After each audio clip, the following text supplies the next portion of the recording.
Hello नमस्कार दोस्तों। मैं अर्पित यादव आप सभी का मैथ्स विद अर्पित यादव पर स्वागत करता हूं। उम्मीद है आप सभी अच्छे होंगे और साथ ही साथ पढ़ाई भी और अच्छे से कर रहे होंगे। और आपके लिए ये आज जो सेट है, सेट नंबर 3 है यूपीएसआई का। और आपके लिए क्लासेस बहुत बेनिफिशियल होने वाली हैं, क्योंकि यहाँ हम प्रैक्टिस तो कर ही रहे हैं, साथ ही साथ हम नए नए कॉन्सेप्ट भी सीख रहे हैं। क्योंकि सवाल अगर हम कर रहे हैं, अगर हमने ज़्यादा टाइम लगा दिया तो कोई मतलब नहीं बनता है। ठीक है। तो इसमें सेट में सबसे खास ये बात ये होने वाली है, क्योंकि हम क्वेश्चन भी करेंगे और कम टाइम में करेंगे, तो नए नए कॉन्सेप्ट भी सीख रहे हैं। और आपके लिए क्लास चलाई जा रही हैं, प्रैक्टिस सेट तो कर ही रहे हैं हम, साथ ही साथ कॉन्सेप्ट ऑफ द डे की क्लास आ रही हैं। ठीक है। इसमें हम सबसे पहले वो टॉपिक को डिस्कस कर रहे हैं जो यूपीएसआई में रिपीटेड मोड में पूछे गए हैं, बार बार क्वेश्चन आ रहे हैं वहाँ से। ठीक है। तो यहाँ से हम सीखेंगे और साथ ही साथ हम उसके सॉल्व मेथड सीखेंगे, क्योंकि क्वेश्चन अगर हमने किया, हमने बहुत टाइम लगा दिया तो कोई मतलब नहीं बनता। तो हम उसको कम टाइम में करेंगे और कहीं भी ऐसा नहीं लगेगा आपको कि कैलकुलेशन ज़्यादा हो रही है या ये कॉन्सेप्ट समझ नहीं आ रहा। तो उसके लिए हमने एक तो प्रैक्टिस सेट में यहाँ समझा रहे हैं आपको, मैं डिटेल में समझाता हूँ। उसके बाद अगर दिक्कत आ रही है तो आप कॉन्सेप्ट द डे में देखिए जाके, तो वहाँ प्लेलिस्ट बनी हुई है जिसमें मैं टॉपिक बाई टॉपिक कंप्लीट कर रहा हूँ। तो बहुत जल्दी ऐसा होगा कि इधर प्रैक्टिस सेट भी 10 से 15 हो जाएंगे। तब तक सारे कॉन्सेप्ट आपके क्लियर हो जाएंगे जो प्रीवियस ईयर में पूछे गए हैं। ठीक है। तो चलते हैं क्वेश्चन की तरफ।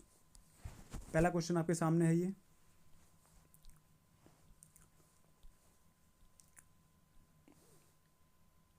क्वेश्चन क्या है? 5 + 4√5 का होल स्क्वायर एक्स माइनस √5 का होल स्क्वायर प्लस 193। तो हमसे पूछा गया एक्स की जगह पे क्या होगा। तो नॉर्मल सा क्वेश्चन है, सिंप्लीफिकेशन करते हैं हम। 5 हो गया प्लस 4√5 का अगर स्क्वायर करेंगे तो क्या आएगा, ये डबल बार होगा, तो 4 का तो स्क्वायर 16 हो गया, और √5 का स्क्वायर अंडर रूट हट जाएगा तो 5 बचेगा, तो 16×5 = 80 हो गया। कैसे? देखो, अगर आपको इसमें दिक्कत आ रही है तो क्या हो रहा है, देखो स्क्वायर में तो मैं इसको यही लिख सकता हूँ ना।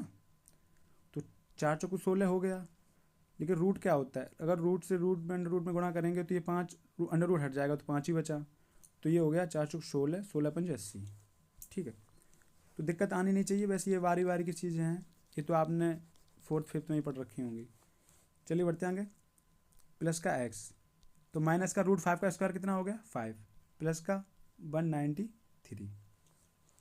तो ये हो गया इधर कितना 85, इधर एक्स माइनस, ये माइनस का 5 अगर इधर आएगा तो प्लस का हो जाएगा, तो इधर कर दिया हमने +5। और प्लस का कितना बचा 193। तो 85 + 5 कितना हो गया 90 = एक्स प्लस 193। अब ये एक्स तो इधर ही रहेगा, 193 अगर मैं इधर लाया तो ये माइनस का हो जाएगा, तो 193 माइनस का 90 × एक्स, सॉरी ये तो प्लस का ही होगा 90, तो इधर ये 193 ये माइनस का हो गया, तो 193 में से अगर 90 घटे तो क्या बचे 103, वो भी किसके, माइनस के। तो ये वैल्यू हो गई इसकी। आसान सा क्वेश्चन था, कोई बड़ी बात नहीं थी। बढ़ते नेक्स्ट क्वेश्चन की तरफ। श्री जैकब ने 17,500 रुपये का निवेश दो अलग अलग योजना ए और बी में क्रम से 20% और 7.5% की साधारण ब्याज दर पर किया। 2 वर्ष में अर्जित ब्याज कुल कितना हो गया 3775 रुपये। तो योजना ए में निवेश की गई राशि कितनी है? देखो, ए ने कितना किया, ए ने किया 20% पे, वहीं बी कर रहा है 7.5% पे।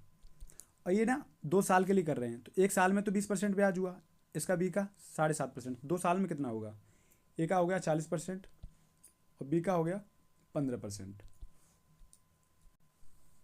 ठीक है।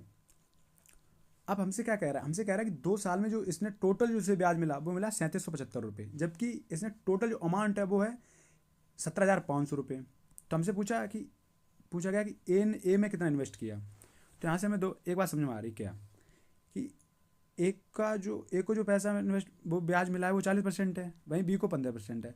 अगर मैं यही मानता हूँ कि जो टोटल अमाउंट है 17,500, ये इसने 15% पे ही इन्वेस्ट कर दी पूरी, मतलब बी ने जो किया, बी को ही है इसने पूरे 17,500 रुपये दे दिए। तो मैंने मान लिया अगर 15% पे इन्वेस्ट किया, 1 साल का तो 7.5% हुआ, लेकिन 2 का तो टोटल 15% ही होगा ना, तो मैं डायरेक्ट यहाँ से 15% निकाल ले रहा हूँ। तो हमने 15% निकाला तो हमें पता चला 15 अपना 75, यहाँ से लगी 7, 15 सत्ते 105 और 7 112 की 2, यहाँ से लगी 11, 15 एकम 15 और 11 हो गया 26। तो हमें जो ब्याज मिला, जो इंटरेस्ट मिला, वो कितना मिला? 2625 रुपये। लेकिन देखने वाली बात यह है कि जो 2 साल का ब्याज तो यहाँ पे जो बन रहा है वो तो बन रहा है 3775 रुपये। तो ये ब्याज कम क्यों बन रहा है? देखो कम इसलिए बन रहा है क्योंकि हमने ये ना टोटल अमाउंट जो मान लिया उसको हमने 15% भी ब्याज दिया, जबकि हकीकत ऐसा नहीं है। ए को भी कुछ पैसा मिला जिस पे वो 40% ब्याज ले रहा, और बी को कुछ पैसा मिला उस पर वो 15% ब्याज ले रहा। तो ये ब्याज ज़्यादा ले रहा ना, तो ए का 25% जो है ना, क्योंकि 15% तो यहाँ हमने लगा ही लिया ब्याज, ठीक है। तो क्या है 3775, अगर मैं यहाँ से माइनस कर दूँ 3775 तो 0, 7 में से 2 गया 5, 7 में 6 गया 1, तो 1125 रुपये बचे। 1125 रुपये क्यों बच रहे पता? क्योंकि जो ए है ना, ए 40% इंटरेस्ट ले रहा है, ठीक है, 2 साल में से मिल रहा है, बट हमने क्या किया, हमने 15% इसको दिया।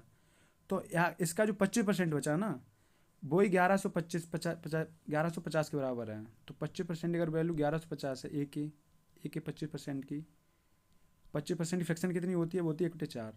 तो ए का 1/4 जो है वो है 1150। तो ए की वैल्यू कितनी होगी? ए हो गई, अगर मैं इसमें 4 का गुणा कर रहा हूँ तो क्या हो रहा है? 0, 4 पंजे 20 की 0, हासिल लगी 2, 4 एकम 4 और 2 6, 4 एकम 4। तो हमें पता लगा ए ने जो इन्वेस्ट किया वो 4600 रुपये किया, क्योंकि 4600 ही रुपये का जो 25% अगर निकालेंगे ना तो 1150 आएगा। जबकि हमने क्या किया, हमने पूरे अमाउंट का 15% पे पहले इंटरेस्ट ले लिया, लेकिन हमें पता लगा कि 25% इसका तो मिस ही हो गया, क्योंकि 15% इसका ले चुके। तो यही 25% की वैल्यू जो है वो 1150 है। अगर इसका 100% निकालेंगे वो 46 रुपये आ गई। तो यहाँ से अगर किसी को समझने में दिक्कत आ रही है तो दोबारा देखिए, वरना कॉन्सेप्ट ऑफ द डे में एक दिन मैं ये सारे क्वेश्चन करा दूंगा इस टाइप के, तो आपको सारा क्लियर हो जाएगा। शायद नेक्स्ट ही क्लास इसकी होगी, तो कल अगर क्लास देखना तो इसी की आपको मैं लगा दूंगा। बढ़ते हैं नेक्स्ट क्वेश्चन तरफ। एक ट्रेन को 99 मीटर लंबे पुल को पार करने में 61 सेकंड का समय लगता है। यदि वही ट्रेन पुल पर खड़े व्यक्ति को पार करने में 52 सेकंड लेती है, तो ट्रेन की लंबाई ज्ञात कीजिए। देखो पहले मैं समझा चुका हूँ, फिर समझा रहा हूँ। चाल बराबर होता क्या? दूरी बटे समय, ठीक है। अब ये क्या कह रहा है, इसने पहले केस में कह रहा है ट्रेन को 99 मीटर पुल को पार करने में 61 सेकंड लगते हैं। तो ट्रेन क्या है, 99 मीटर का पुल तो पार करेगी, प्लस अपनी दूरी भी पार करेगी। जैसे मान लो ये पुल है, अब ट्रेन आ रही है यहाँ से, ये ट्रेन चल रही है। अब ये ट्रेन कब पार होगी? ट्रेन जब पार होगी जब ट्रेन ये चलती चलती चलती चलती जब यहाँ पे ट्रेन आ जाएगी और इसका लास्ट वाला डब्बा जो होगा वो यहाँ पे होगा, तभी तो ट्रेन पार होगी। तो ट्रेन पहले तो ये पूरा, जैसे ट्रेन यहाँ पे इंजन आ गया ट्रेन का, तो अभी तो पार नहीं हुई, ठीक है। लेकिन जब ट्रेन पूरी निकल जाएगी, अपनी लंबाई भी निकल जाएगी, और तब ये ट्रेन पुल को भी पार कर लेगी, और तब ये पुल पूरा पार हो पाएगा जब ट्रेन पुल की लंबाई प्लस अपनी लंबाई निकल जाएगी पूरी। क्योंकि ट्रेन यहाँ से स्टार्ट हुई, अब ट्रेन यहाँ पे घुसी, इसका मतलब अभी पुल तो पार नहीं हुआ। ट्रेन यहाँ पे आई तभी पुल पार हुई। पुल तो जब भी पार होगा जब ट्रेन अपनी लंबाई पूरी निकाल लेगी, ठीक है। तो वो 61 सेकंड में कर रही है। वहीं एक व्यक्ति को पार करने में 52 सेकंड ले रही है, तो ट्रेन अपनी लंबाई पार करेगी। क्योंकि देखो व्यक्ति क्या है, व्यक्ति कोई खुद की लंबाई नहीं है, व्यक्ति यहाँ खड़ा हुआ है, ट्रेन आई, ट्रेन यहाँ से निकलती हुई ऐसी निकल गई, तो ट्रेन जैसी ट्रेन की पूरी लंबाई निकल जाएगी वैसे ही व्यक्ति पार हो जाएगा। इसलिए ट्रेन की लंबाई यहाँ ऐड नहीं होती है, सॉरी व्यक्ति की लंबाई। अब देखिए क्या है, अब एक तो कंडीशन है कि इसको आप सॉल्व कर लें, आंसर आपको मिल जाएगा। इसका शॉर्ट क्या है वो देखिए, यहाँ से एक्स की वैल्यू आएगी वो ट्रेन की आ जाएगी। अच्छा ये क्यों कर रहे हैं ये आप देख रहे हैं। अगर आपको किसी को डाउट हो रहा है कि 99 प्लस एक्स बटे 61 ये दोनों बराबर कैसे हो, बराबर इसलिए हो गए। देखो यहाँ से चाल बराबर क्या होता है, दूरी बटे समय, दूरी हमने रख दी, समय रख दी, तो यहाँ से मैं चाल पता लग गई, चाल निकल आई। वैसे ही यहाँ पे भी दूरी बटे समय हो गया, तो ये भी चाल है, तो ये भी एक चाल निकल गया, ये भी चाल, तो इस चाल तो सेम ही है ना, बराबर ही है, तो इसको मैंने इक्वल कर दिया इसलिए, ठीक है। इसलिए इक्वल हो जा रहे हैं यहाँ से।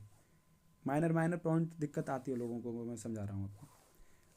अच्छा दूसरा टाइप क्या है, मतलब इसे और कैसे कर सकते हैं वो देखिए, बहुत आसान तरीका है। क्या है, ट्रेन क्या कर रही है, 99 मीटर की प्लेटफॉर्म पार कर रहा है, मतलब पुल को पार कर रहा है, प्लस अपनी लंबाई को पार करने में 61 सेकंड लेती है। वहीं एक व्यक्ति को पार करने में कितना लेती है, 52 सेकंड। आप देख रहे हैं कि अपनी लंबाई यहाँ भी चल रही, यहाँ भी चल रही। बात क्या है, इसे ज़्यादा टाइम क्यों लगा? ये 9 सेकंड इसलिए लगे क्योंकि इसने ना 99 मीटर का पुल भी पार किया। अगर 9 सेकंड में 99 मीटर पार कर रही है तो 1 सेकंड में कितनी पार करेगी? 1 सेकंड में 11 मीटर चलेगी। तो यही हमसे पूछा गया कि ट्रेन की लंबाई क्या है। और यहाँ पे क्या है, इस कंडीशन में ट्रेन अपनी लंबाई तो चल रही है, अगर व्यक्ति को पार कर रही है तो इसे 52 सेकंड लगते हैं। तो 1 सेकंड में 11 चल रही है तो 52 सेकंड में कितना चलेगी? 11 दूनी 22 की 2 हाथ से लगी 1, 11 पंजे 55 और 2 57। तो वो गई ट्रेन की जो लंबाई आ गई वो 572 आ गई। यही हमसे पूछा गया था। बढ़ते हैं नेक्स्ट क्वेश्चन की तरफ। उम्मीद करता हूँ अच्छे समझ में आ रहा होगा आपको। एक वस्तु को जब 20,070 रुपये के मूल्य पर बेचा जाता है तो उसी वस्तु को 10,035 रुपये में बेचे जाने से होने वाली हानि से 23% अधिक लाभ प्राप्त होता है। वस्तु का क्रय मूल्य ज्ञात कीजिए। आसान सा क्वेश्चन है और इस टाइप के क्वेश्चन हम प्रॉफिट एंड लॉस में कॉन्सेप्ट ऑफ द डे में करा चुके हैं। अगर आपको इसमें अब दिक्कत आ रही, दैट मीन्स आपने क्लास नहीं ली है वो, तो आप पहले वो क्लास लेके आएँ। ठीक है, आसान सा क्वेश्चन है। इसमें क्या कह रहे हैं, देखो 20,070 रुपये में मूल्य पर बेचा जाता है तो उस वस्तु को 10,035 में, जैसे सीपी कुछ भी होगा इसका, अगर 10,035 में बेचे जाने से होने वाली हानि से 23% अधिक लाभ प्राप्त करता है जब 20,070 में बेचता है।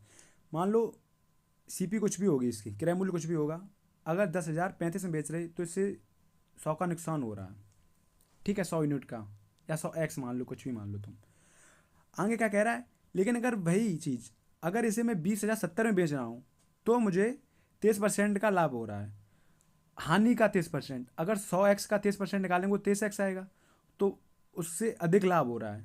तो यहाँ से कितना हो गया, तो 123x का लाभ हो रहा है। ठीक है, क्या कह रहे हैं, देखो 20,070 रुपये में मूल्य पर बेचा जाता है तो उसी वस्तु को 10,035 रुपये में बेचे जाने से होने वाली हानि से 23% अधिक लाभ प्राप्त होता है। अगर हानि 100x की हो रही, इससे भी 23% अधिक उसे लाभ प्राप्त हो रहा है अगर वो 20,070 में बेच रहा है। ये बात कह रही है। ठीक है, इन दोनों का अंतर कितना निकाला, वो आ गया 10,035 ही आ गया क्योंकि इसका दुगना दुगना है ये। और इन दोनों का डिफरेंट कितना आ गया, वो आ गया 223, क्योंकि ये हानि ना प्लस में बदल रही है तो प्लस का 123 भी कवर हो रहा है और माइनस का 100 भी कवर हो रहा है।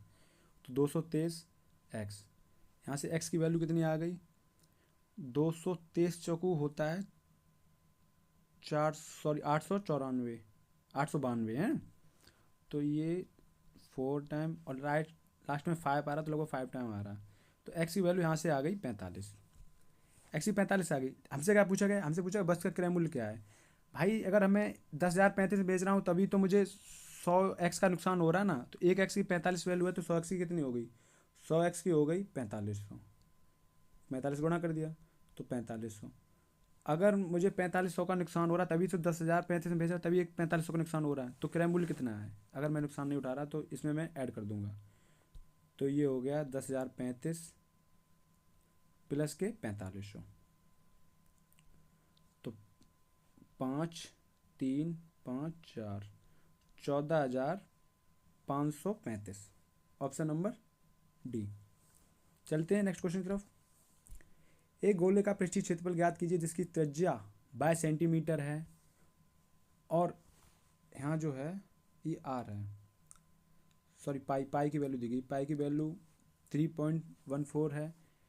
तो पृष्ठीय क्षेत्रफल ज्ञात कीजिए। अच्छा, गोले का पृष्ठीय क्षेत्रफल होता है क्या, गोले का होता है वो होता है 4πr²। ठीक है, गोले का पृष्ठीय क्षेत्रफल है ये, कोई नहीं निकाल देंगे हम। तो 4 पाई की वैल्यू कितनी दी गई, 314 इंटू r²। तो r है कितना 22, 22 का स्क्वायर कितना होता है 484।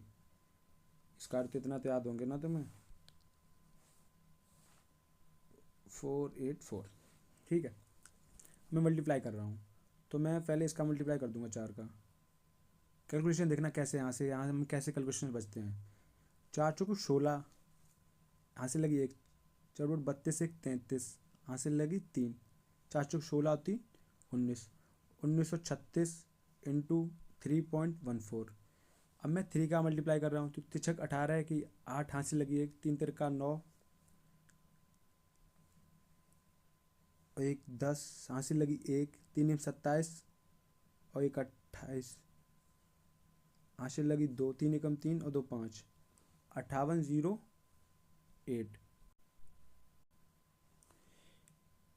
अब प्लस में क्या बचेगा, प्लस में अगर मैं 0.3 का तो गुणा हो ही चुका, 0.14 का करना है मुझे, तो प्लस में आएगा 14 का 4 84 की 4, हासिल लगी 8, 14 तो 42 और 8 50 की 0, हासिल लगी 5, 14 निम्मा 126,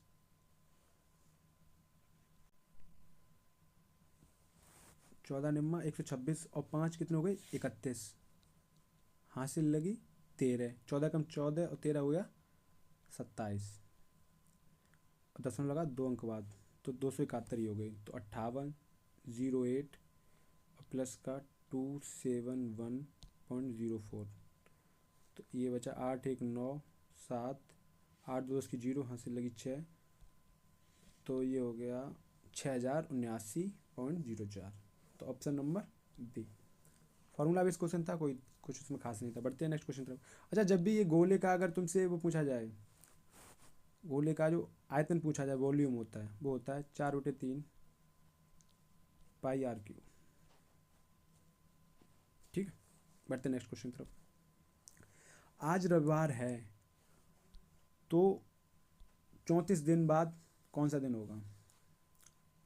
आसान से क्वेश्चन है। अगर आज टुडे रविवार है, मतलब संडे है, तो हमसे पूछा 34 दिन बाद, तो 34 दिन में अगर मैं 7 का मल्टीप्लाई करूँ, 7 से 28 हो गया, और दिन कितने आए 6। अब या तो 6 कर लूँ मैं, 6 दिन आगे जोड़ लूँ संडे से, या माइनस का 1 जोड़ लूँ। ठीक है, जब भी आपको ये 6 जैसे 5, तो इसमें कन्फ्यूजन नहीं होगा कि 6 में आपको जोड़ने में शायद दिक्कत है, लेकिन -1 कर लूँगा तो क्या आएगा, आज रविवार है तो -1 क्या हो गया, सैटरडे मतलब शनिवार। लेकिन अगर आगे भी जोड़ेंगे तब भी ये शनिवार ही आएगा। कैसे आएगा, 1 2 3 4 5 6, तो क्या आज रविवार है, सोमवार मंगल बुध बृहस्पति शुक्र शनिवार। ठीक है, बढ़ते नेक्स्ट क्वेश्चन की तरफ। ऐसे ही अगर 5 दिन निकालने हो, तो अगर आप -2 भी कर लेंगे तब भी 5वां दिन निकल के आएगा। ऐसे अगर चौथा दिन अगर पूछा गया, अगर मैं -3 कर रहा हूँ, तब भी ये सेम डे ही आएंगे। ये हमेशा याद रखो, इनका जो सम होना चाहिए वो 7 होना चाहिए। ठीक है, चलिए बढ़ते हैं नेक्स्ट क्वेश्चन तरफ। ये क्वेश्चन दिया गया है, ये क्वेश्चन हमें ऐसे दिया गया है, देखो 152 की पावर 57 इंटू 143 की पावर 82। तो हमसे पूछा गया यूनिट डिजिट, इकाई अंक पूछा गया, निकाल लेंगे। देखो ये आपको बड़ी बड़ी पावर दिख रही, डरना नहीं है। इसमें क्या है, इसकी साइक्लिसिटी, यूनिट डिजिट का मतलब है मुझे लार्ज डिजिट मतलब है, पहली बात तो ये समझनी चाहिए। दूसरा क्या है, साइक्लिसिटी होती है वो 4 की बदल के, अगर मैं 4 का मल्टीप्लाई करूँ तो होता क्या है, जैसे 2 की है तो 2 का स्क्वायर, 2 की पावर 1 का कितना हुआ 2, 2 का स्क्वायर क्या हुआ 4, 2 की पावर 3 8, 2 की पावर 4 16, और 2 की पावर 5, तो 16 दूनी 32। तो तुम्हें समझ में आ रहा है एक चीज़ क्या है, कि 4 के बाद रिपीट हो रहा है, और 2 की पावर 6, 32 दूनी 64। तो जो यूनिट डिजिट आ रहा है वो तो सेम ही आ रहा है, देखो यहाँ भी आ रहा है यहाँ भी आ रहा है, क्योंकि 4 के बाद ये फिर रिपीट होने लगते हैं। तो 2 की पावर 5 और 2 की पावर 1 है ना, वो सेम है अगर यूनिट डिजिट की देखा जाए, क्योंकि 2 की पावर 5 भी 32 आएगी, और 2 की पावर 1 का भी यूनिट डिजिट 2 आएगा, तो 2 2 सेम हो गए। इसलिए कभी भी, तो इसलिए हम इसमें 4 का मल्टीप्लाई करते हैं, सॉरी डिवाइड करते हैं। तो 4 से काटा एक बार तो 1 बचा, 2 की पावर 1, ऐसे ही यहाँ पे हम करेंगे। अब क्या है ये देखिए, यहाँ से ये तो आपको समझाने के लिए था। अगर मैं यहाँ पे 4 का डिवाइड करते हैं तो 4 एकम 4, 1 बचा 4 चुक 16, तो बच कितना रहा 1 बच रहा। तो इसको हम ऐसे लिख सकते हैं 2 की पावर 1, क्योंकि हमें यूनिट डिजिट मतलब है, हमें ये आगे वाली संख्या से कोई मतलब नहीं है। ठीक है, इंटू इसमें काटा 4 दूनी 8, तो 2 बचा, तो लास्ट 3 का स्क्वायर, तो 2 का कितना हो गया 2 ही हो गया, 3 का स्क्वायर हो गया 9, 9 दूनी 18, तो इसका जो यूनिट डिजिट आएगा वो आएगा 8। ठीक है, बढ़ते नेक्स्ट क्वेश्चन तरफ।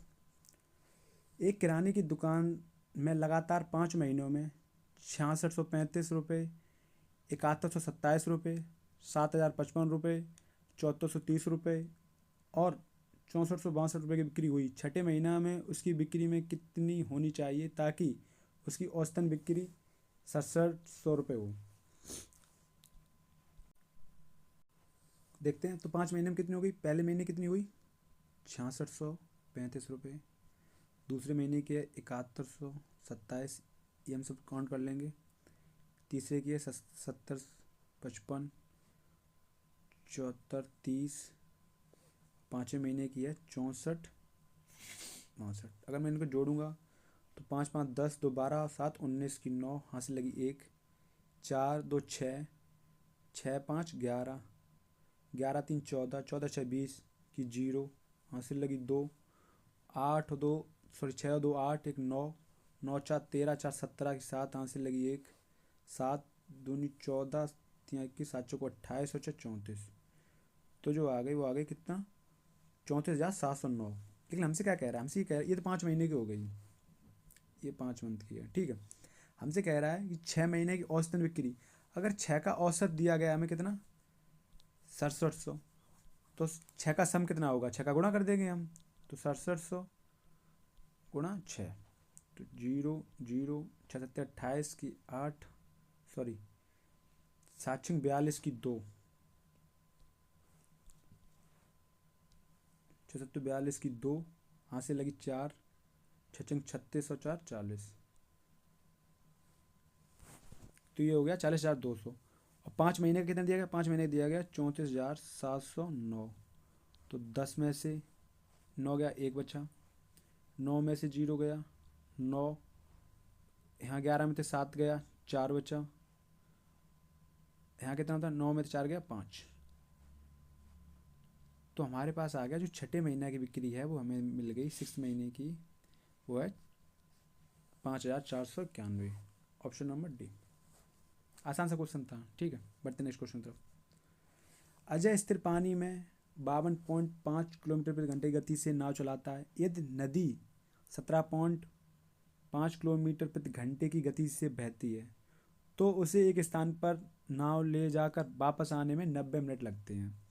वह स्थान कितनी दूरी पर है।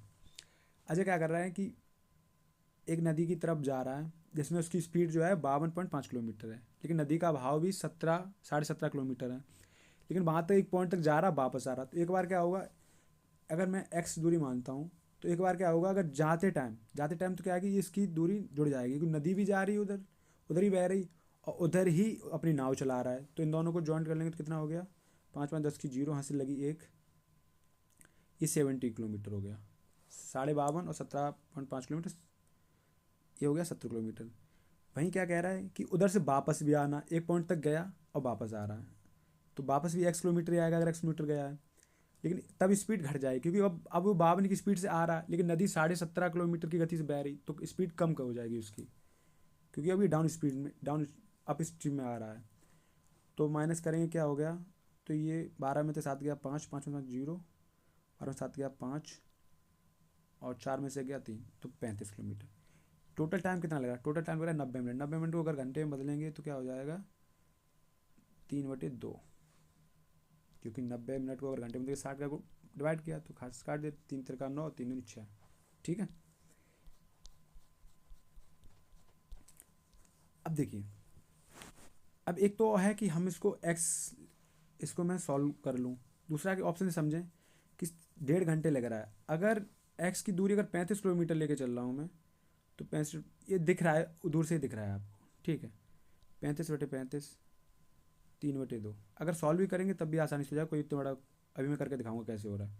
35 से क्या हो गया, 1/2, 35 से कम 35, तो अगर ये में सॉल्व करेंगे तो 2 एकम 2, 3/2 भी, ये भी हो गया 3/2 बराबर 3/2।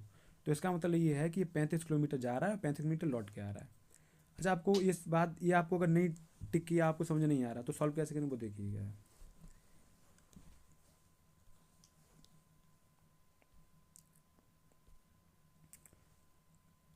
यहाँ से हमने एक्स कॉमन ले लिया, एलसीएम आ गया 70, तो यहाँ 1, 35 दूनी 70, तो 2 आ गया, तो 3/2। तो यहाँ से कितना हो गया, तो ये बचा कितना हमारे पास, एक्स इंटू 3, क्योंकि 2 1 3 हो गए ये वाले, ठीक है, बटे 70, बचा कितना 3/2, 3 से 3 कटा, 2 से ये 35 बार, तो एक्स का आ गया कितना 35, ठीक है। आसान सा क्वेश्चन था। चलिए बढ़ते हैं नेक्स्ट क्वेश्चन की तरफ। पहला पद 64 है और सार अनुपात 3/4 है, तो गुत्तु श्रेणी का चौथा पद क्या था? ये तो आसान से क्वेश्चन, ये तो आप कर भी चुके होंगे। अगर कॉन्सेप्ट ऑफ द डे का अगर आपने देख रखी है क्लासेस, उसकी ना प्ले लिस्ट मैंने बना रखी है, तो सारी क्लास देख के हैं आप। तो जब उसमें 20 क्लास हो जाएंगी तो आप देखेंगे कि यूपीएसआई के जितने भी टाइप हैं वो सारे कवर हो चुके होंगे यहाँ पे, प्रीवियस ईयर में जितने भी पूछे गए होंगे, और यही क्वेश्चन आपको रिपीटेड मोड में आपके एग्जाम में भी देखने को मिलेंगे। तो क्या है, हमें क्या क्या दिया गया देखो, हमने पढ़ रखा है। तो ए बराबर क्या है? 64। सार अनुपात कितना दिया गया? आर दिया गया 3/4। पूछा गया हमसे एन, पूछा गया कितना? चौथा पद। ठीक है, तो हमें टी एन फॉर्मूला क्या है हमारा? A into R N minus 1, R की पावर एन माइनस 1। तो टी एन मतलब क्या है? चौथा पद। ए कितना है? 64। आर कितना है? 3/4, जिसे कॉमन रेशियो सार अनुपात बोलते हैं। एन क्या है? 4 माइनस 1 क्या हो गया? 3। सॉल्व कर लेंगे। 64, 3 की पावर 3 कितना हो गया? 27। 3 तक होती है 27, 4 की पावर हो गया 3, 64। तो चौथा पद हमारा कितना आ गया? 27 बचा। यही हमारा आंसर हो गया। बढ़ते नेक्स्ट क्वेश्चन की तरफ। अगर किसी को इसमें डाउट आ रहा है, अगर समझने में दिक्कत आ रही, तो प्लीज़ आप वो ना जो जीपी की क्लास हमने ले रखी है वो देख लीजिए आपको। और जैसे जैसे जीपी क्लास आप खत्म करेंगे सारे क्वेश्चन आपके हो जाएंगे खुद ही खुद। बढ़ते नेक्स्ट क्वेश्चन की तरफ। 15% की छूट के बाद टेबल का मूल्य, विक्रय मूल्य जो है 24,650 रुपये है। यदि क्रय मूल्य अंकित मूल्य का 80% है तो क्रय मूल्य ज्ञात कीजिए। अब क्या कह रहा है? हमसे कह रहा है 15% की छूट के बाद टेबल का विक्रय मूल्य 24,650 रुपये है। तो एक बात ध्यान रखने वाली क्या है कि जो छूट जब भी मिलती है ना, छूट होती है मार्केट प्राइस पे, मतलब एमपी पे। एमपी मतलब अंकित मूल्य पे। तो जब भी छूट मिलेगी वो आपको अंकित मूल्य पे दी जाएगी। ठीक है, क्योंकि होता क्या है, कोई चीज़ है उसको हमने पहले बढ़ा, जैसे हमने कोई चीज़ हम 100 की लाई, ठीक है, मैंने इसको 150 बढ़ा कर दिया। फिर मैंने तुमसे बोला कि कोई नहीं, मैं तुम्हें 10% की छूट दे रहा हूँ, तो 15 रुपये की छूट दे के 135 की बेच दी। तो हमें प्रॉफिट भी हो गया 35 रुपये का, और तुम्हें भी लगा कि 15% की, तुम्हें भी लगा 10% की मैंने छूट भी मिल गई। ठीक है, ये होता है छूट का कॉन्सेप्ट। तो छूट जब भी होगी हमेशा याद रखो वो मार्क प्राइस पे ही होगी। अब हमसे क्या कह रहा है? हमसे ये कह रहा है कि 15% छूट के बाद अगर मैं एमपी मानता हूँ, एमपी 100 है, हमसे बोला 15% छूट के बाद विक्रय मूल्य जो सेलिंग प्राइस है, अगर 15% की छूट दी तो -15 हो गया, तो बचा कितना? 85। ये सेलिंग प्राइस हो गया। तो 85 की वैल्यू हमें जो दी गई है वो कितनी दी गई है? 24,650। तो यहाँ से हम 100 की निकाल लेंगे तो हमें पता लग जाएगा कि मार्केट प्राइस इसका अंकित मूल्य है कितना। तो 5 से काटा 17 बार, 5 चौकू 20, 5 निम 45, 5 तियो 15, 0, 17 दूनी 34, 17 दूनी 34, बचा कितना? 15 बचा। तो 17 निम्मा 153। तो ये आ गया आपकी एक की जो वैल्यू आ गई वो कितनी आ गई? 290। लेकिन एमपी तुम्हारा 100 है ना, तो 100 की वैल्यू निकालने के लिए दोनों तरफ 100 का गुणा किया, तो हमें पता लग गया कि एमपी है, अंकित मूल्य जो था वो कितना था? 29,000। लेकिन हमसे क्वेश्चन में पता क्या है? हमसे अंकित मूल्य नहीं पूछा गया, हमसे पूछा गया है कि जो क्रय मूल्य है, यदि क्रय मूल्य अंकित मूल्य का 80% है तो क्रय मूल्य ज्ञात कीजिए। मतलब सीपी हमने कॉस्ट प्राइस पूछा गया हमसे, लेकिन क्रय मूल्य जो है अंकित मूल्य का 80% है, तो इसका 80% निकाल लेंगे तो हमें सीपी मिल जाएगा। तो 29,000 का 80% निकाल लेंगे यहाँ से। 0 से 2 जीरो ख़त्म, 0 0, 8 ने 72 की 2, हाथ से लगी 7, 8 दूनी 16, 16 और 7 23, तो 23,200। यही क्रय मूल्य हो गया, कॉस्ट प्राइस जिसे बोलते हैं सीपी। ये हमसे पूछा गया। आसान से क्वेश्चन है। अगर किसी को दिक्कत आ रही है इसमें सीपी या एसपी में दिक्कत आ रही, इसके लिए मैंने आपको क्लास में पढ़ा रखा है, कॉन्सेप्ट ऑफ द डे देखिए, वो आपके लिए बहुत बेनिफिशियल होने वाली है। बिल्कुल भी इस क्लास को मिस मत कीजिए। अगर आप यहाँ प्रैक्टिस कर रहे हैं तो यहाँ प्रैक्टिस कीजिए, और अगर किसी भी कॉन्सेप्ट में दिक्कत आ रही तो वो आप वहाँ से देख के कवर करिए। चलिए बढ़ते हैं नेक्स्ट क्वेश्चन तरफ। वहाँ मैंने आपको एक टाइप के काफ़ी क्वेश्चन करा रखे हैं, जिससे आपको अगर एक में दिक्कत आ रही तो आप दूसरे में समझ जाएँ, और डिटेल में भी पढ़ा रखा और टाइम भी दे रखा, क्योंकि यहाँ मैं सारी चीज़ें आपको समझा नहीं सकता। अगर मैं सारी समझाने बैठ गया तो ये वीडियो बहुत लंबी हो जाएगी। जो उन बच्चों के लिए दिक्कत आएगी जिन्हें समझ आ रहा है। बढ़ते नेक्स्ट क्वेश्चन तरफ। जब एक डेटा कार्ड को 18,290 रुपये में बेचा जाता है तो 18% का लाभ होता है। डेटा कार्ड का क्रय मूल्य क्या है? अब देखो प्रॉफिट किस पे होता है? प्रॉफिट जो होता है वो हमेशा सीपी पे होता है। ठीक है, अगर सीपी 100 थी और सेलिंग उसने बेच दिया, सेलिंग प्राइस किया, तो प्रॉफिट 18% का हुआ, तो सेलिंग प्राइस कितनी हो गई? 118 हो गई। ये चीज़ें सारी समझा रखी हैं मैंने। लेकिन हमसे पूछा गया सीपी 100% की वैल्यू पूछी गई, तो 118 की भी हमें दी गई है क्योंकि 18,290 में बेचा जाता है। तो 118 की वैल्यू हमें कितनी दी गई? 18,290। हमें 100 की निकालनी है, तो हमने काटा इसे, 2×5 = 10, 2×18, 2×18, 2×1 = 2, 2×4 = 8, 2×5 = 10। अगर 59 का मैं इसमें करता हूँ तो 59 बन जा, 59 हो गया। ये ऐसे देख लो, अगर आपको समझने में दिक्कत आ रही तो डायरेक्ट मल्टीप्लाई कर ले रहे हैं। 59, तो यहाँ से बचा कितना? 11 में से 9 गया, 2 बचा। ठीक है, और 8 में से 5 गया, 3 बचा। अब आ गया 4। अभी 59 देखो, ये लगभग 60 के अप्रोक्स है, तो 6×4 = 24, 56 × 30, तो लगभग 5 बार कटेगा, तो 5 बार हो गया। तो 5 ने 45, 5 हाथ से लगी 4, 5 × 25 और 4 = 29। तो अब ये कितना बचा? अब ये फिर बचा कितना? 5, तो ये 29 बचा, और इसका 5 ये आ गया, तो ये 5 बार गया। तो यहाँ से हमें पता लग गया कि एक की वैल्यू आ गई, वो कितनी है? 155। लेकिन हमें तो 100 की निकाल ली ना, क्योंकि सीपी निकालना है, क्रय मूल्य निकालना है, और क्रय मूल्य हमने 100 माना था।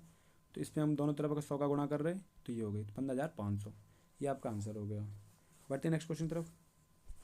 3 पाइप ए, बी और सी एक टंकी को 270 घंटे में भर सकते हैं। 90 घंटे तक एक साथ खुला रखने के बाद सी को बंद कर दिया जाता है।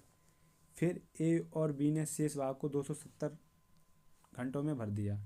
टंकी को भरने में सी द्वारा लिए गए घंटों की संख्या ज्ञात कीजिए। तो क्या कह रहा क्वेश्चन हमसे? ए प्लस बी प्लस सी 270 घंटे में भर सकते हैं, यानी कोई एफिशिएंसी होगी, ठीक है, कुछ ना कुछ। लेकिन क्या कह रहा है? 90 घंटे तक एक साथ खुला रखने के बाद, तो ए प्लस बी प्लस सी 90 घंटे खुले रहे। लेकिन क्या हुआ क्या? लेकिन सी को फिर बंद कर दिया गया, तो ए और बी ने शेष भाग को 270 घंटे में भर दिया।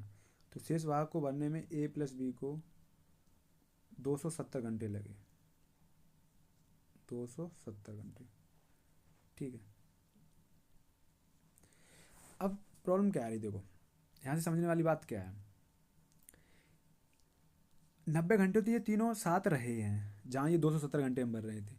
लेकिन सी ने ना, अगर सी 180 घंटे काम साथ ही करता ना इनके, क्योंकि 90 घंटे किया, 9×3 = 270 घंटे करने था, तो अगर 180 घंटे इनके साथ काम करता तो ये काम टाइम से हो जाता। लेकिन उसने नहीं किया, उस वजह से पता क्या हुआ? उस वजह से 90 घंटे इन्हें एक्स्ट्रा लगे, क्योंकि 270 घंटे तो ए प्लस बी लगे ही हैं, यहाँ भी इन्हें लग रहा था, लेकिन यहाँ पे ए प्लस बी को 90 घंटे एक्स्ट्रा लग गए हैं।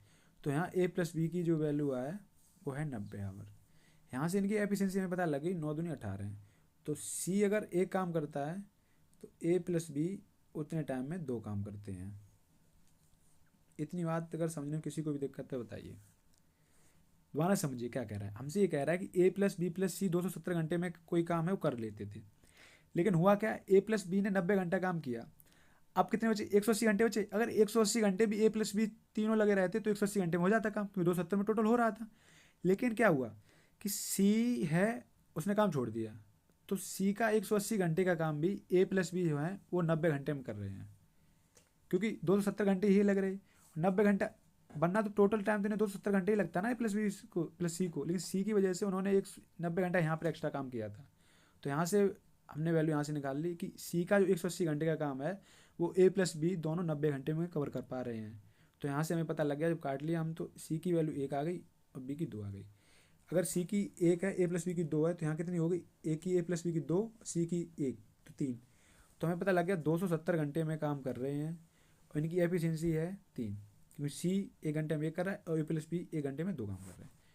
तो टोटल काम तो ये हो गया। लेकिन हमसे पूछा क्या गया? हमसे पूछा गया सी द्वारा लिए गए घंटों की संख्या ज्ञात कीजिए। तो सी का पूछ रहा है, सी 1 घंटे में तो एक ही काम कर रहा है ना, तो एक यहाँ से निकाल दिया, तो एक से क्या ही कटेगा, तीन, तीन का गुणा होगा 0, 3 7 21 की एक यहाँ से लगी 2, 3 दूनी 6 और 2 8। तो सी है जो टोटल काम है वो 810 घंटे में कवर करेगा। तो ऑप्शन नंबर बी। बढ़ते नेक्स्ट क्वेश्चन की तरफ। 15 वर्षों में चक्रवृद्धि ब्याज के अंतर्गत एक राशि अपने आप की दोगुनी हो जाती है, तो कितने वर्षों में ये अपने आप की 512 गुनी होगी। हमसे ये कह रहा है कि 15 वर्षों में ये दोगुनी हो जा रही है, 1 से 2 हो जा रही है, वो कितने वर्षों में, 15 वर्षों में। ठीक है, अगली दुगनी कब होगी, कि 2 की 4 गुनी होगी, मतलब दोगुनी हो गई, तो फिर 15 वर्ष से लग जाएंगे। ऐसे ही हमसे पूछा 512 गुनी में कितना टाइम लगेगा। तो अब देखो 4 से 4 दूनी 8, फिर दुगनी होगी 16 होगी, फिर 32, फिर होगी 64, फिर 128, 128 दूनी 256, 256 दूनी 512। तो देखो 15 दूनी 30, 15 साल यहाँ लेंगे, 15 1 2 गैप कितने हैं, 3 4 5, एक ये छठा गैप 7 8 9। तो एक गैप को भरने में, दुगनी होने में 15 साल लगते हैं, तो 9 गैप भरने में कितने हुए, 15 निम्मा 135। तो 135 ईयर हो गए। ठीक है, लेकिन आपको ये लिखने की ज़रूरत भी नहीं थी। क्या दिख रहा है यहाँ से, देखिए हमें क्या दिख रहा है, हमें ये दिख रहा है, डायरेक्ट कैसे करेंगे, आगे डायरेक्ट ही करना है, इतना टाइम किसी के पास नहीं है करने के लिए। दुगनी हो रही कितने में, एक ब्याज मिला तभी दुगनी होगी, एक तो है और खुद दुगनी हो रही, एक ब्याज मिला कितने, 15 में। भाई हमें कितने पहुंचा रहे, हम पहुंचा रहे हैं 512 गुनी। तो 512 गुनी का मतलब है 2 की पावर 9। तो एक को ओवर करने में 15 साल लग रहे हैं, मतलब 2 की पावर 1, तो एक को कवर करने में 15 साल लग रहे हैं, तो 9 को कवर में कितने लगेंगे, 15 निम्मा 135। तो हमें पता लग गया डायरेक्ट 135 साल में ये 512 गुनी हो जाएगी। बढ़ते नेक्स्ट क्वेश्चन की तरफ। किसी संख्या का 5/6, आसान से क्वेश्चन है, एक संख्या का 5/6 कितना है, 445, सॉरी 645। तो उसी संख्या का 9/20 पूछा गया, तो संख्या निकालेंगे तो 5 से काटा, 5 एकम 5, 5 दूनी 10, 5 निम 45। तो संख्या कितनी आ गई हमारे पास, 129 गुणा 6, ये संख्या आ गई। तो हमसे कह रहा है उसी संख्या का 9/20 निकालना है, तो 9/20, 2 से काटा, 2 दाएँ 20, 2 3 6, तो 3 से गुणा किया, 3 निम 27, इसका इसमें किया 3 निम 27 की 7 हाथ से लगी 2, 3 दूनी 6 2 8, 3 एकम 3, और 9 का कर रहे 9 सत्ते इंटू 9 बचा ना, 9/10 इतना बचा। तो 9 का गुणा किया, 9 सत्ते 63 की 3 हाथ से लगी 6, 9 अट्ठे 72 और 6 78, हाथ से लगी 7, 9 तियाँ 27 और 7 हो गया 34,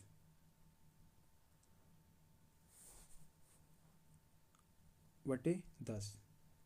तो ये आपका हो गया 348.3, 348.3, ये आंसर हो गया आपका। ठीक है, बढ़ते नेक्स्ट क्वेश्चन की तरफ। 3 मित्र ए बी सी ने एक व्यवसाय में 1 वर्ष के लिए 8:5:6 के अनुपात में निवेश किया। 6 महीने बाद सी अपनी पूंजी का आधा निकाल लेता है। कुल 1,12,000 रुपये में सी द्वारा अर्जित लाभ ज्ञात कीजिए। तो लाभ इनके डिपेंड क्या करता है, आप सीख चुके हैं, लाभ है इन्वेस्टमेंट प्लस टाइम पे डिपेंड करता है। तो टाइम भी सेम है, अगर 8:5:6 के अनुपात में मैं इसको 80-50-60 कर रहे, कोई दिक्कत, क्योंकि 10 मतलब भैया की रेशियो में मैं 10 किसी का भी गुणा कर सकता हूँ, भाग कर सकता हूँ अपने हाथ में। लेकिन क्या कह रहा है, 6 महीने बाद सी ने अपनी पूंजी निकाल ली, सी पूंजी का आधा हिस्सा निकाल लिया। तो ये जो पहला है ये तो पूरे 12 महीने के लिए इन्वेस्ट हुआ है। ठीक है, बी जो है वो भी 12 महीने के लिए इन्वेस्टमेंट कर रखा है इसने। सी जो है इसने क्या किया, पहले 6 महीने तक तो 60 लगाया रहा, लेकिन क्या किया, आधा इन्वेस्टमेंट इसने निकाल लिया, तो 30 बचा, वो अगले 6 महीने में लगाया रखा। तो ये हो गया 12×8 = 96, 960, रेशियो 12×5 = 60, 600, और ये 36 360 हो गया, और 36 18, ये हो गया 540। दशमलव से दशमलव, जीरो मतलब जीरो से जीरो उड़ा दिया मैंने। अब क्या बचा, 48, दो से अगर मैं काटूँ इसे, ये 30 और ये 27। तो जो अब रेशियो जो आया है इनका, जो लाभ का रेशियो होगा वो 48:30:27। लेकिन पूछा सी द्वारा अर्जित लाभ ज्ञात कीजिए। अगर टोटल अमाउंट कितना होगा, 48 और 30, 8 7 15 की 5, हासिल लगी 1, 5 3 8 तो 10, 105। टोटल जो अमाउंट है 105। तो 105 की हमें वैल्यू कितनी दी गई है, वो हमें दी गई है, जस्ट ए सेकेंड, इसको थोड़ा रफ कर रहा हूँ मैं, नेक्स्ट पेज में कर ले रहे हैं। 105 की जो वैल्यू हमें दी गई है वो कितनी है, 1,12,000।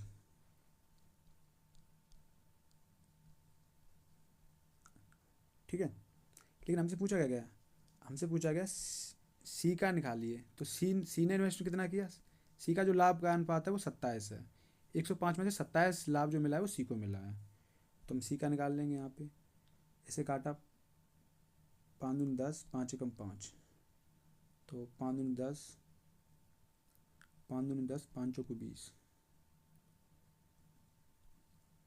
ठीक है, 21, 3 से काटा, 3 7 21, 3 7 21, किसने इसे 7 से काटेंगे तो 3 बच जाएगा, 3 निम 27 हो जाएगा। ठीक है,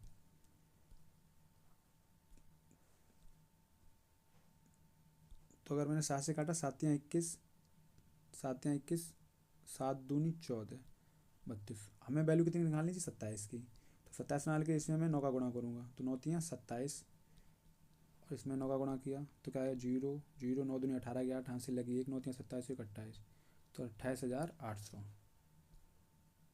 ऑप्शन नंबर बी। अच्छा, लाभ का रेशियो का ये है क्या सिस्टम, वो देखिए। देखो, पार्टनरशिप में जो लाभ होता है ना, वो इन्वेस्टमेंट इनटू टाइम, इनके रेशियो पे होता है। अगर ये भी मान लिया कि कितने रुपए इन्वेस्टमेंट किया और कितना आपने टाइम तक किया। अब इसमें जैसे इसमें दिखा रहा है कि 12 महीने के लिए इसने किया, इसने भी 12 महीने के लिए, 1 साल का दिया गया था ना। लेकिन इसका जो इन्वेस्टमेंट है वो शुरू में 6 महीने के लिए है, फिर इन आधा इन्वेस्टमेंट का शुरू में 6 महीने के लिए। तो वो ही रेशियो, ये डायरेक्ट लाभ का ही रेशियो निकल के आता है। ठीक है, बढ़ते हैं नेक्स्ट क्वेश्चन की तरफ। हमसे पूछा गया 78 48 96 56 में कौन सी सबसे छोटी संख्या को जोड़ा जाए ताकि परिणाम 9 से विभाजित हो जाए। 9 का डिविजिबिलिटी रूल का आपको पता है क्या है, वो संख्या, अगर संख्या का योग अगर 9 से कट जाएगा तो वो संख्या भी 9 से डिविजिबल होगी। जैसे इस संख्या का योग क्या है, 8 7 15, 15 4 19, 19 और 8 27, 27 और 9, 27 और 9 36, 36 6 42, ये आ गया 42। अब देखिए, हमसे ये पूछा गया संख्या में क्या जोड़ा जाए ताकि परिणाम 9 से विभाजित हो। अब 9 के में क्या है, 9 का टेबल 42 के आसपास क्या है, एक तो 9 पना 45 है और 9 6 54 है। अब या तो इनका जो योग है वो 45 बना लो या 54 बना लो। अच्छा, मैंने ये दो नंबर पता क्यों छोड़ दिए, ये मैंने नंबर 2 इसलिए छोड़ दिए कि हम ना अगर कुछ जोड़ेंगे ना तो इनमें ही परिवर्तन होगा। अगर मैं जैसे मान लो 6 में 4 जोड़ रहा हूँ तो 10 हो गया, तो 5 से 6 हो गए, मतलब 56 और 4 60 हो गए, तो ये दो संख्या आ जाएगी। बाद बाकी ये संख्या में कोई दिक्कत नहीं आने वाली है। अब क्या है, अब देखिए 42 42 हो ही रहा, अगर मैं 6 5 11 है, अगर मैं इसमें 4 जोड़ भी दूँ तो यहाँ तो 0 हो जाएगा, लेकिन 5 और 1 6 हो जाएगा, तो 42 6 48 होगा। ये 9 से फिर डिविजिबल होगी। अगर मैं इसमें 1 जोड़ रहा हूँ, +1 जोड़ दूँ तो ये हो जाएगा 5 और 7, तो 7 5 12, और 42 और 12 कितने हो गए, 54। तो यही हमारा आंसर हो गया। अगर 1 जोड़ने पे ये संख्या डिविजिबल हो जाएगी तो इसका जो योग हो जाएगा वो 54 हो जाएगा, जो 9 से डिविजिबल है। बढ़ते नेक्स्ट क्वेश्चन की तरफ। ए क्या है, ए 1695 दिनों में एक कार्य कर सकता है, बी ए की तुलना में 25% अधिक दक्ष है। ए और बी हैं, तो बी है ए की तुलना में 25% अधिक दक्ष है। 25% का मतलब क्या होता है, 25% का मतलब होता है 1/4। अगर ए 4 काम कर रहा है तो बी 5 कर रहा है। भाई तो कह रहा है कि बी है ए की तुलना में 25% अधिक दक्ष है। ठीक है, तो हमसे क्या पूछा गया, हमसे पूछा है बी द्वारा लिए गए दिनों की संख्या ज्ञात कीजिए। अगर ए 1695 दिनों में काम कर रहा है, अब देखिए क्या है, ए 1695 दिनों में काम कर रहा है, लेकिन एक दिन में ए कितना कर रहा है, 4 काम कर रहा है, बी कर रहा है 5। तो टोटल काम अगर मैं ए का अगर निकालूँ तो 1695 दिनों में काम कर रहा है और एक दिन में 4 कर रहा है, तो टोटल वर्क निकल गया। तो हमसे पूछ रहा है बी द्वारा लिए गए दिनों की संख्या बताइए, तो बी कितने दिनों में करेगा, तो बी है, बी एक दिन में कितना 5, तो हमें दिन निकाल लें। तो 5 से काटा, 5 तियो 15, 5 तियो 15 और 5 45, तो आ गया कितना 339 इंटू 4, तो 4 निम 36 की 6, यहाँ से लगी 3, 4 तियो 12 और 3 15, यहाँ से लगी 1, 4 तियो 12 और 1 13, तो 1356। तो बी को जो दिन लगेंगे बोलेंगे 1356। आसान सा क्वेश्चन था, आगे बढ़ते हैं। वह अधिकतम लंबाई ज्ञात कीजिए जिसका उपयोग 46 मीटर, 69 मीटर, 92 मीटर, 115 मीटर की लंबाई को पूर्णतः मापने के लिए किया जा सकता है। इसका हम क्या एचसीएफ निकाल लेंगे। हमसे इसमें ये कह रहा है कि ऐसी कोई स्केल बताइए मेजरमेंट के लिए, इसमें लो कपड़ा ही है, एक 46 मीटर का कपड़े का थान है पूरा, एक 69 मीटर का है, एक 92 मीटर का है, एक 115 मीटर का है। तो वो पूछ रहा है कि ऐसा बड़ा से बड़ा मीटर बताइए जिससे ना ये सारे कपड़ा पूरा नप भी जाए और कपड़ा बचे भी ना एक बार में। तो इसका जब भी ऐसा आए तो हम एचसीएफ निकाल लेंगे। तो हमसे क्या दिया गया, 46, 69, 92 और 115। अगर मैं 23 मीटर का अगर मेजरमेंट लेके चल रहा हूँ, 23 दूनी 46, 23 तिया 69, 23 चौक 92 और 23 पंजे 115। तो क्या होगा कि 23 मीटर की अगर स्केल होगी हमारे पास, तो 46 मीटर कपड़े को 2 बार में नाप देगा, 69 मीटर को 3 बार में नाप देगा, 92 मीटर को 4 बार में नाप देगा और 115 मीटर को 5 बार नाप देगा। यही हमसे पूछा गया, बड़े से बड़ा मापन निकाल लिए, तो वो है 23 मीटर का। बढ़ते हैं आगे।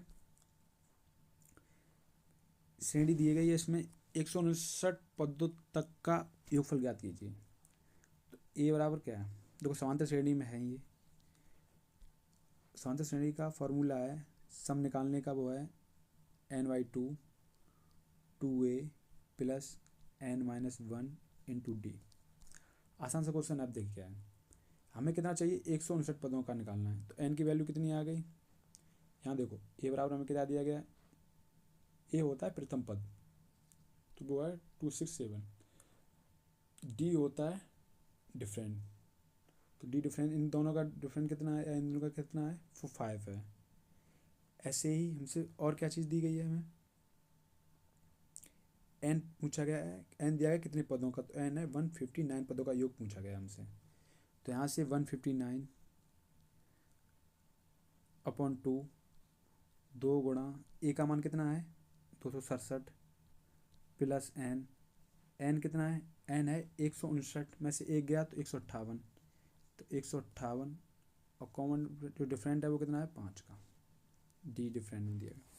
काटेंगे, 2 से 2 कट गया, 158 को काटा, 2 सत्ते 14, दोनों में 18 इंटू 5 तो बचा ही है। अब देखो क्या बचा यहाँ पे, 159, 267, 5 निम 5, इसका गुणा करेंगे तो 5 निम 45 की 5, यहाँ से लगी 4, 5 तो 35 और 4 39, ठीक है।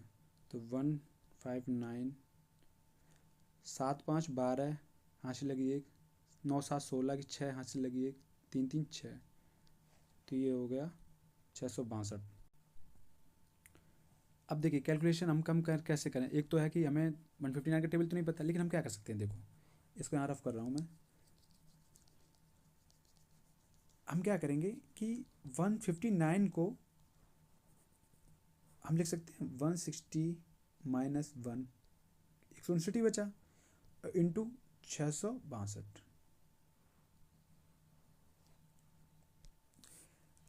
अब क्या हुआ, देखो 16 इसमें मैं अगर इसमें गुणा करूँगा तो 160 का तो क्या होगा 0, 16 दूनी 32 की 2, हाथ से लगी 3, 16 छक्का 96 और 3 99, हाथ से लगी 9, 16 छक्का 96 और 9 कितना हो गया 105, तो 105, ठीक है। अब माइनस का अगर इसमें जब मल्टीप्लाई करेंगे हम, क्योंकि इस देखो पहले इसका इसमें हो गया, अब इसका इसमें होगा, तो माइनस का क्या घटेगा, वो ये घटेगा 662।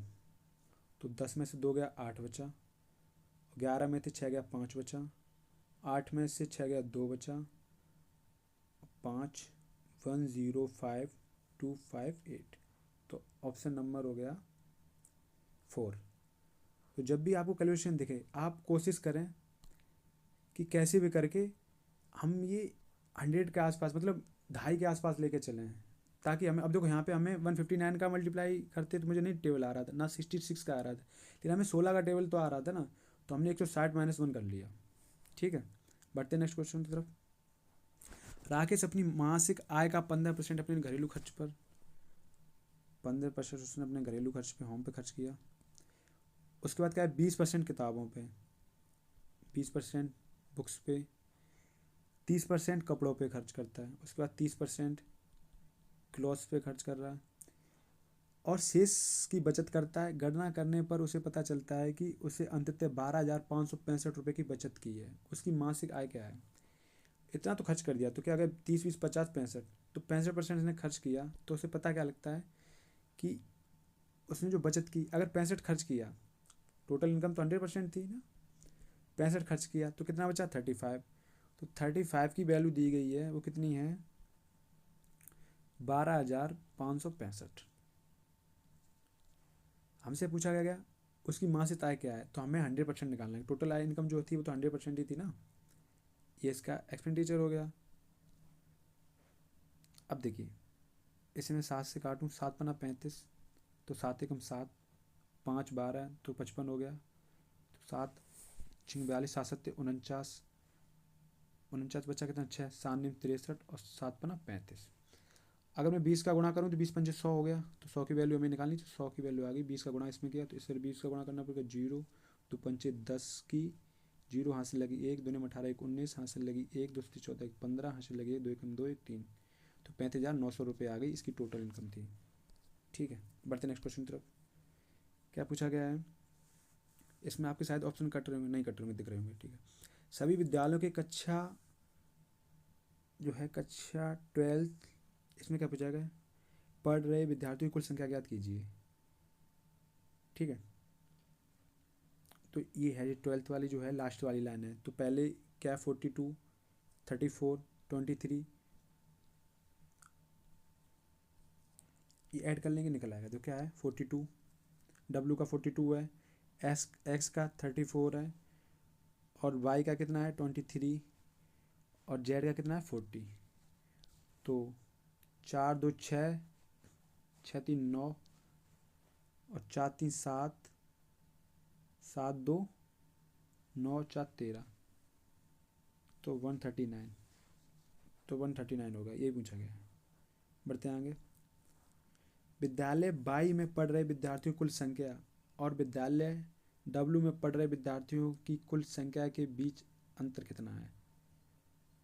बाई में पढ़ रहे विद्यार्थी कुल संख्या, बाई में कितने पढ़ रहे हैं, देखो बाई में देखो कितने हैं 27 20 और 23, तो 27 20 और 23, ये तो बाई में है। तो 7 3 10 की 0 हासिल लगी 1, 3 2 5 2 7 70। और क्या पूछा गया, डब्ल्यू में पढ़ रहे विद्यार्थियों की कुल संख्या के बीच अंतर है, तो डब्ल्यू में कितने पढ़ रहे हैं, डब्ल्यू में 30 हैं, 8 में तो 30 हैं, 10 में 28 हैं, और कक्षा 12 में 42 हैं। तो डब्ल्यू के हैं 30 28 और 42, तो 8 2 10 की 0 हासिल लगी 1, 4 2 6 4 10 100, और ये सैकड़े में है, तो मतलब 7,000 ये हो गए और 10,000 ये हो गए। तो इनका डिफरेंट पूछा, अंतर पूछा 10,000 में से 7,000 के कितना बचा 3,000, ये आंसर हो गया आपका। इंडिया के आसान आसान से क्वेश्चन है। बढ़ते नेक्स्ट क्वेश्चन की तरफ। इसमें क्या पूछा गया है, इसमें हमसे दिया गया है सेक्टर है ना टी है, सेक्टर टी से पुरुषों की संख्या तथा सेक्टर एस से महिलाओं की संख्या के बीच का अनुपात क्या है। तो सेक्टर टी में पुरुष, टी में पुरुष हैं कितने, टी में हैं तो टोटल हैं 800, 800 टोटल हो गए। लेकिन क्या कह रहा है, टीम में पुरुष, लेकिन टीम में पुरुष हैं कितनी, अगर 3 पुरुष हैं तो 5 महिलाएं हैं, तो इसका मतलब है 3/8। वहीं हमसे क्या पूछा, एस में महिलाओं की संख्या के बीच, तो एस में महिलाएं कितनी हैं, एस में टोटल महिलाएं हैं 750। ठीक है, तो 750, लेकिन एस में क्या है, सॉरी 750 तो टोटल संख्या है, और लेकिन महिलाएं क्या हैं, अगर महिलाएं 8 हैं तो 7 पुरुष हैं, तो टोटल तो 15 हो गई, 15 में तो 8 महिलाएं हैं तो 15, यहाँ से हम काट लेंगे, तो 8 से 100, तो क्या बता, कितना बचा, 100 बचा यहाँ, इंटू 3, अनुपात 15 अपना 75, तो 50 × 8, तो ये 50 से 2 बार कटा, 50 दूनी 100, 2 से काटा ये 4 बार, तो रेशियो कितना आ गया, वो आ गया 3:4। ये आपका आंसर हो गया, ऑप्शन नंबर बी। बढ़ते नेक्स्ट क्वेश्चन की तरफ। क्या पूछा गया है, सेक्टर क्यू में पुरुषों की संख्या ज्ञात कीजिए। तो क्यू में हैं कितने टोटल हैं, 700 कर्मचारी, तो 700 हैं, इसमें पुरुष, पुरुष कितने हैं क्यू में, क्यू में अगर 5 पुरुष हैं तो 9 महिलाएं हैं, तो 9×5 = 14, तो पुरुषों की संख्या पूछी गई तो 5/14, तो 14×5 = 70, तो 55 तो हो गए 250, तो पुरुषों की संख्या कितनी आ गई, 250 है, बाकी महिलाएं हैं। बढ़ते नेक्स्ट क्वेश्चन की तरफ। यहाँ ऑप्शन जो पहला है ना, इसमें थोड़ा ऑप्शन में दिक्कत है, वो क्या है, ये डिवाइड है पहले वाला, सॉरी, मतलब पहला जो ऑप्शन है वो ऐसे दिया गया है, divide plus is equal to, तो हम रख के देखते हैं, हम हमेशा इसके ना, जब भी ऐसा क्वेश्चन आएगा ना तो हम ऑप्शन रख के देखते हैं, तो 100/10 प्लस 20 × 30, तो 10×9 = 100, तो 10 + 20 = 30, तो पहला ही ऑप्शन राइट हो गया। बढ़ते नेक्स्ट क्वेश्चन की तरफ। इसमें भी कुछ मिस्टेक हैं, 1 मिनट रुको। इसमें क्या है कि लास्ट वाला जो ऑप्शन है वो ऐसे दिया गया है, डिवाइड माइनस इंटू माइनस, और यही इसका आंसर है। बाद बाकी आप क्या है कि 1 चेक करके, अब देखो ऐसा है, जैसे पहले में इंटू दिया गया है तो मुझे पता है इंटू नहीं हो सकता, क्यों, क्योंकि 16×6 = 96 हो जाएगा, फिर प्लस प्लस कितने कर इधर कभी बराबर नहीं हो पाएगा, ऐसे ही पहले दूसरे तो कैंसिल हो ही गई, बाद बाकी इसमें दिक्कत आ रही, तो 16 और 6 102 हो जाएगा, तो इधर 102 बनाने के लिए इसमें गुणा भी कर देंगे तब भी नहीं होगा, इसलिए लास्ट वाला ऑप्शन होगा, तो 96 / 6 -2 = 2 × 9 - 4, तो ये बचा 16, 16 में से 2 गया 14, तो 2 में 18, 18 में से 4 गया 14, तो इसलिए ऑप्शन नंबर डी आपका राइट हो गया। बढ़ते नेक्स्ट क्वेश्चन की तरफ। सी को 3 लिखा जाता है, जेड को 10 लिखा जाता है, एस को 19 लिखा जाता है, और डी को 4 लिखा जाता है, तो 16 किसको लिखा जाएगा, तो 16 मतलब ये क्या है, ये अपनी वैल्यू लिखी जाती है, सी 3 नंबर पर होता है अल्फ़ाबेट में, ऐसे ही जे है वो 10 नंबर पे होता है, एस है 19 नंबर पे होता है, डी है 4 नंबर पे होता है, तो 16 नंबर पे क्या होता है, 16 नंबर होता है पी। इस आसान सा क्वेश्चन है। बढ़ते हैं, क्या कहता है, कथन क्या कह रहा है कि सचिन ने 2 मैचों में 200 रन बनाए। निष्कर्ष क्या कहता है, सचिन ने 2 शतक बनाए, सचिन ने 4 अर्धशतक बनाए। हाँ हो सकता है 2 शतक से मतलब 200 रन बनाए, लेकिन ये कोई बात थोड़ी ना हुई कि सचिन ने 2 शतक बनाए। 200 रन बनाने के लिए क्या पता उसने पहले मैच में 150 रन बनाए हों, दूसरे में 50 बनाए हों, बहुत सी कंडीशन हो सकती है ना, एक पहले मैच में उसने 190 बनाए हो, दूसरे में 10 ही बनाए हो, तो ये तो कोई बात नहीं हुई। सचिन ने 4 अर्धशतक लगाए, ऐसी कोई बात नहीं है, तो ये तो कथन में ऐसी कोई बात कही नहीं है, ये दोनों गलत हैं, तो पहला दोनों गलत हैं, तो ना ही इसका आंसर डी सही होगा, ना ही 1 ना ही 2। ठीक है, ये बढ़ते नेक्स्ट क्वेश्चन तरफ। ये आपका इंग्लिश में दिया गया है, Sachin scored a total 200 in 2 matches, Sachin hit 2 centuries, Sachin hit 4 half century, दोनों गलत है। ठीक है, बढ़ते नेक्स्ट। शराब से भरे पीपे में 4 लीटर शराब निकाली जाती है और फिर उससे पानी से भर दिया जाता है। ये प्रक्रिया एक बार फिर से की जाती है, पीपे में शेष शराब की मात्रा का पानी की मात्रा से अनुपात कितना है। इसका देखो, एक तो फॉर्मूला है, फॉर्मूला क्या कहता है, देखो जब भी दिया गया है तो इसमें हम निकालने के लिए एक प्रक्रिया ना 2 बार दोहराएगी, तो क्या है, remaining quantity of wine is equal to initial quality initial quantity मतलब शुरू में क्या शराब थी, 1 माइनस बी, बी मतलब जो दूसरा आइटम है, upon total A power N. N है कि प्रक्रिया कितने बार दोहराएगी। अब देखिए जैसे इसमें है, इसमें क्या हमें रेशियो दिया गया है, 16:9 दिया गया है। तो क्या है कि शराब बाद में कितनी बची, 16 बची, शुरू में कितनी थी। देखो अगर पानी से बदला गया तो शराब अब 16 बची है और 9, तो शराब टोटल तो 25 ही हुई ना, तो स्टार्ट में तो 25 ही थी, क्योंकि अगर कॉमन सी बात है 16 शराब है 9 पानी बचा, तो शराब की निकला भाई तो पानी गया ना उधर, तो टोटल तो 25 हो गई। तो 1 माइनस बी मतलब है कि कितनी निकाली आपने, किससे बदले, तो 4 लीटर से बदला हमने, 4 लीटर पानी से बदला, ठीक है। टोटल अमाउंट ही पूछा गया हमसे, बटे 2, क्योंकि 2 बार हुई तो प्रक्रिया एन बराबर हो गए 2। अब ये देखो ये रेशियो में दिया गया तो इसलिए हमने लिख लिया, तो 16/25। अगर इसका अंडर रूट स्क्वायर इधर आएगा तो इसका अंडर रूट हो जाएगा ना इधर, तो ये अंडर रूट में चला गया, तो इधर क्या बचा 1 माइनस 4/t। तो ये हो गया 16 का कितना हो गया 4/5, रूट खोल दिया हमने, तो ये बचा 1 माइनस 4/t, ठीक है।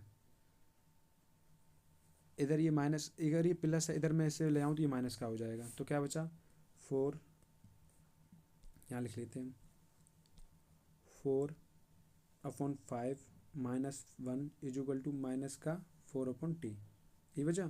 तो 5 एकम 5 हो गया, तो माइनस का 5 प्लस का 4, तो माइनस का 1 बचा, 1/5 बराबर माइनस के 4/t, क्योंकि हमें टोटल अमाउंट ही तो निकालना है ना, तो माइनस से माइनस खत्म हो गया, तो टी इधर चला गया, तो टी इज इक्वल टू क्या हो गया 4×5 = 20।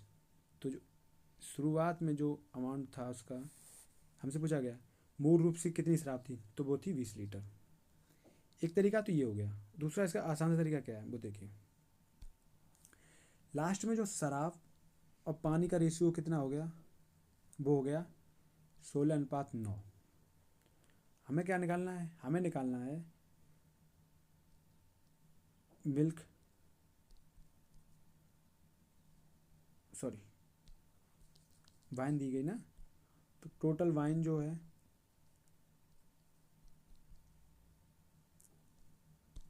और ये है रिमेनिंग वाइन, बाद में कितनी बची।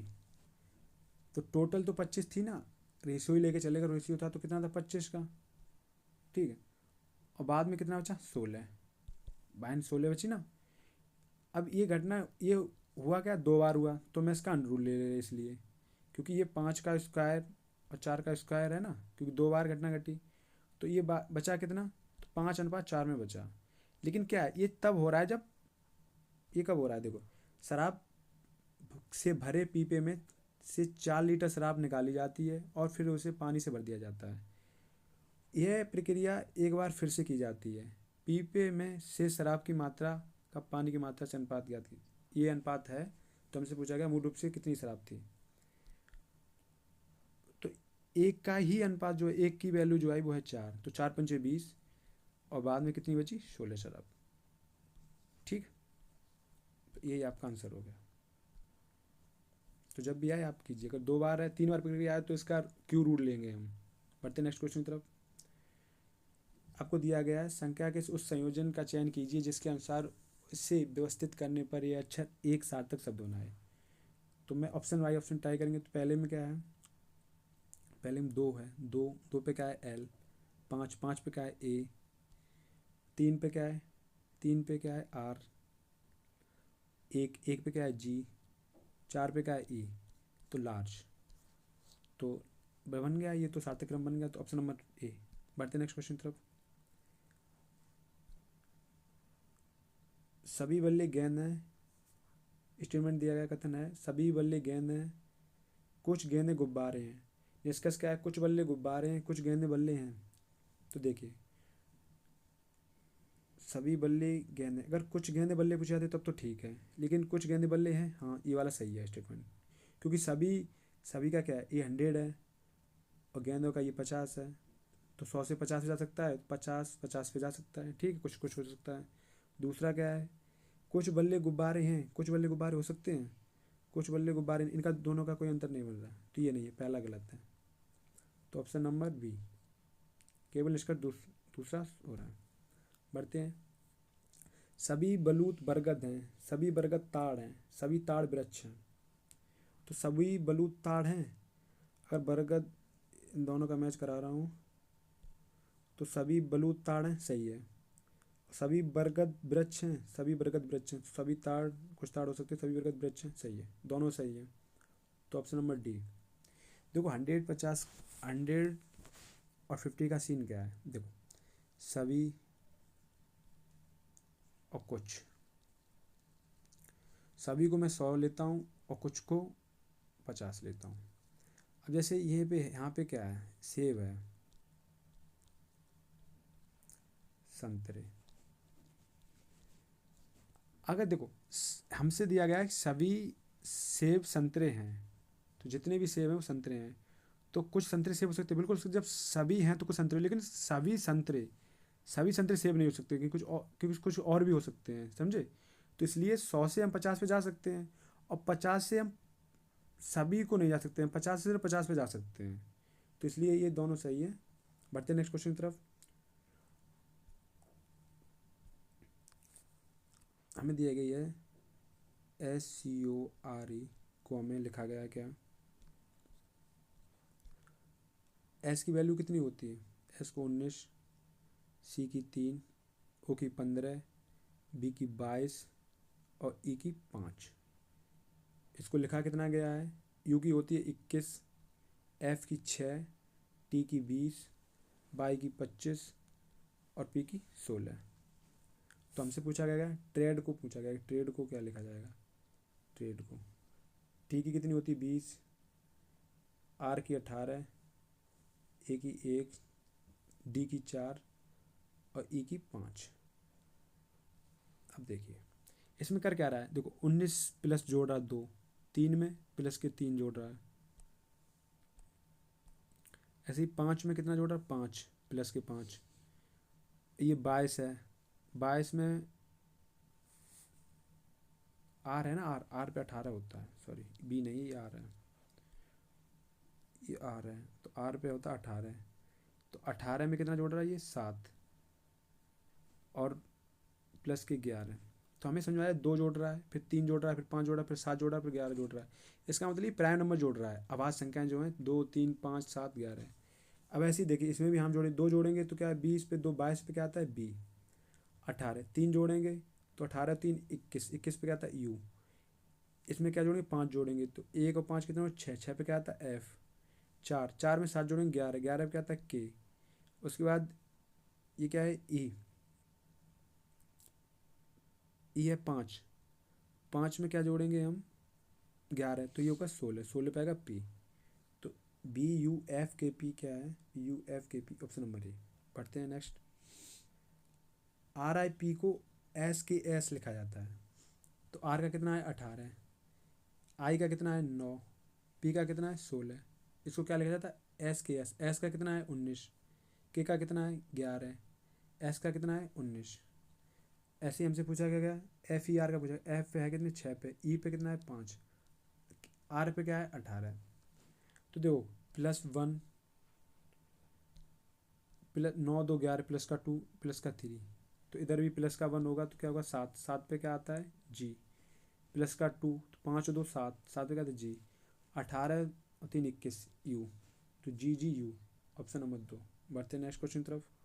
एक लड़का एक मैदान में उत्तर दिशा के सम्मुख खड़ा है, यदि वह लड़का 65 अंश वामव्रत दिशा में और 155 अंश दक्षिणावर्त दिशा में मुड़ता है तो यह किस दिशा की ओर सम्मुख खड़ा है। देखो नॉर्थ, साउथ, ईस्ट, वेस्ट। हमसे क्या कह रहा है, उत्तर दिशा की ओर खड़ा है। अब वो क्या करता है 65 अंश वामाव्रत घूमता है, देखो ये पूरा तो 90 अंश होता है, तो 65 कहीं यहाँ पे बैठेगा। फिर क्या कर रहा है 155 अंश दक्षिणावर्त घूमता है, अब यूँ घूमागा, अब इधर घूमा तो 65 तो पहले ये कवर किया, उसके बाद 90 ये कवर किया, तो 90 और 65 हो गया 155। तो ये अब आ गया इधर की तरफ, तो अब इधर मुँह करना, इधर क्या है पूरब, ईस्ट को पूरब कहते हैं, तो अब किस दिशा की ओर खड़ा है पूछ रहा है, तो वो है पूरब की ओर। बढ़ते नेक्स्ट क्वेश्चन की तरफ।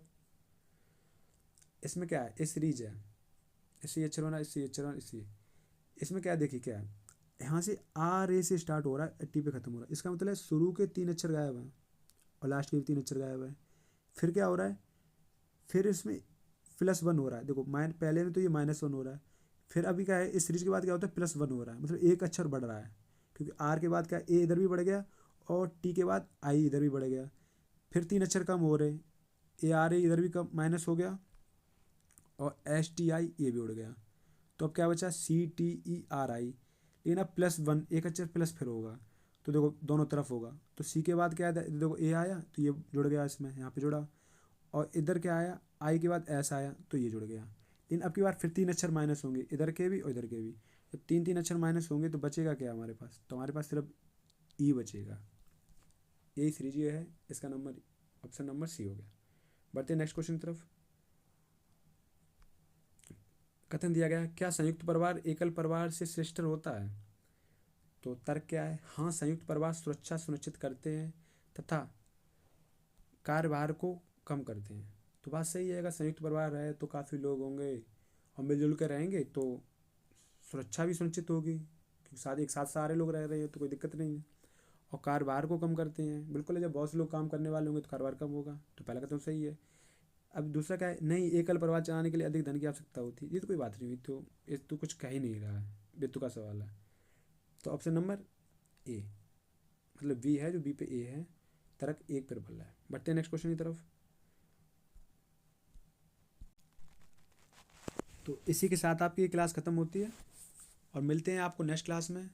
और अगर आप किसी को भी डाउट आ रहा है या क्वेश्चन में कोई कॉन्सेप्ट समझ में नहीं आ रहा है, तो आप कॉन्सेप्ट ऑफ द डे जो क्लास ले रखी है हमने, 2 3 4 क्लास हो रखी हैं, उसमें कृपया करके बोल लें आप, आपके ना जिस जिस टॉपिक का वहाँ पे हो जाएगा वो आपका डाउट क्लियर हो जाएगा।